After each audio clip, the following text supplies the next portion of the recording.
예, 시청자 여러분, JTBC 뉴스룸을 시작하겠습니다. 박근혜 대통령이 71주년 광복절 경축사에서 오늘을 건국 68주년으로 명명하면서 이른바 건국절 논쟁에 다시 불을 지폈습니다. 사흘 전에 청와대로 초청받은 원로 독립유공자가 건국절의 문제점을 비판한 가운데 나온 발언이어서 더욱 그렇습니다. 또 한일 위안부 합의에 대한 반발 여론을 의식한 듯 미래지향적인 한일 관계를 언급했고 사드 배치의 정당성도 거듭 주장했습니다. 조민진 기자가 보도해드리겠습니다. 박근혜 대통령이 광복절을 기념하며 건국일을 언급했습니다. 오늘은 제71주년 광복절이자 건국 68주년을 맞이하는 역사적인 날입니다. 1948년 8월 15일 정부 수립일을 건국일로 표현한 겁니다. 박 대통령은 지난해에도 광복절을 건국일로 언급했습니다. 김영관 전 광복군 동지회장이 청와대 오찬에서 임시정부의 역사적 의의를 외면하는 일이라고 건국절 주장을 정면으로 비판한 지 사흘 만에 나온 발언입니다. 박 대통령은 한일 관계에 대해선 역사를 직시하는 가운데 미래지향적 관계로 새롭게 만들어 나가야 할 것이라고 짤막하게 언급했습니다. 여전히 논란 중인 한일 위안부 합의에 대한 나름의 평가가 담긴 것으로 풀이됩니다. 사드 배치 결정은 북한의 도발로부터 우리 국민을 지키기 위한 자위권적 조치란 점을 거듭 언급했습니다. 우리의 운명이 강대국들의 역학관계에 의해 결정될 것이라는 피해의식과 비관적 사고를 떨쳐내야 합니다. 사드 배치에 대한 야권의 반발을 정면 비판한 것으로 풀이됩니다. 박 대통령은 대북 문제와 관련해선 핵무기 개발과 도발 위협을 즉각 중단하라고 북한에 직접 촉구했습니다.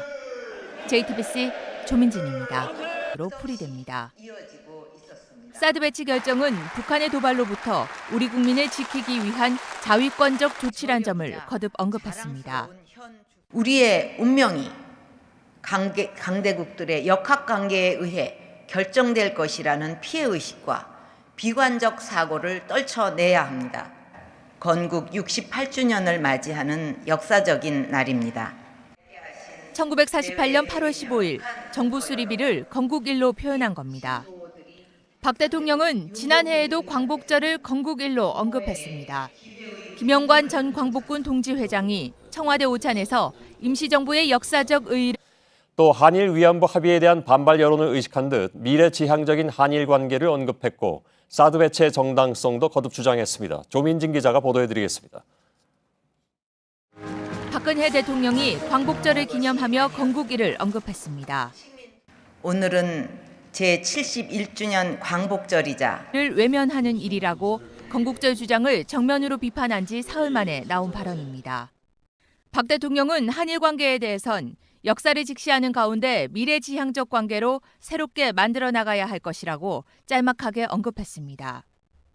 여전히 논란 중인 한일 위안부 합의에 대한 나름의 평가가 담긴 것으로 예, 시청자 여러분, JTBC 뉴스룸을 시작하겠습니다. 박근혜 대통령이 71주년 광복절 경축사에서 오늘을 건국 68주년으로 명명하면서 이른바 건국절 논쟁에 다시 불을 지폈습니다.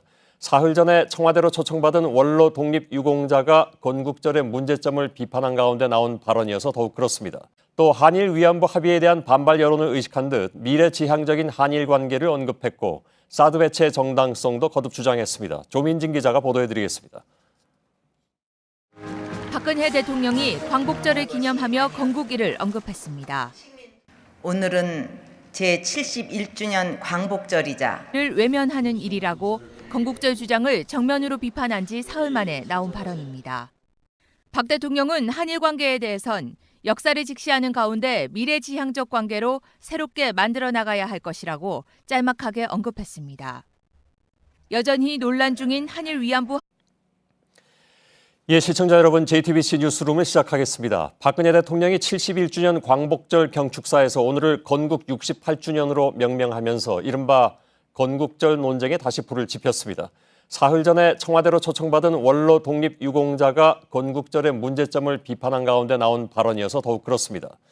또 한일 위안부 합의에 대한 반발 여론을 의식한 듯 미래지향적인 한일 관계를 언급했고 사드 배치의 정당성도 거듭 주장했습니다. 조민진 기자가 보도해드리겠습니다.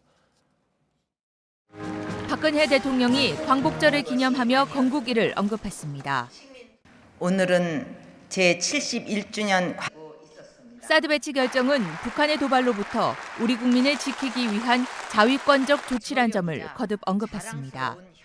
우리의 운명이 강대국들의 역학관계에 의해 결정될 것이라는 피해의식과 비관적 사고를 떨쳐내야 합니다. 건국 68주년을 맞이하는 역사적인 날입니다. 1948년 8월 15일 정부 수립일을 건국일로 표현한 겁니다. 박 대통령은 지난해에도 광복절을 건국일로 언급했습니다.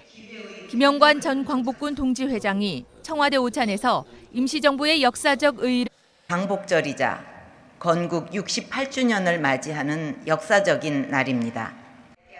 1948년 8월 15일 정부 수립일을 건국일로 표현한 겁니다. 박 대통령은 지난해에도 광복절을 건국일로 언급했습니다. 김영관 전 광복군 동지회장이 청와대 오찬에서 임시정부의 역사적 의의를 외면하는 일이라고 건국절 주장을 정면으로 비판한 지 사흘 만에 나온 발언입니다. 박 대통령은 한일 관계에 대해선 역사를 직시하는 가운데 미래지향적 관계로 새롭게 만들어 나가야 할 것이라고 짤막하게 언급했습니다. 여전히 논란 중인 한일 위안부 합의에 대한 나름의 평가가 담긴 것으로 풀이됩니다. 사드 배치 결정은 북한의 도발로부터 우리 국민을 지키기 위한 자위권적 조치란 점을 거듭 언급했습니다. 우리의 운명이 강대국들의 역학관계에 의해 결정될 것이라는 피해의식과 비관적 사고를 떨쳐내야 합니다. 사드 배치에 대한 야권의 반발을 정면 비판한 것으로 풀이됩니다. 박 대통령은 대북 문제와 관련해선 핵무기 개발과 도발 위협을 즉각 중단하라고 북한에 직접 촉구했습니다. JTBC 조민진입니다. 로 풀이됩니다.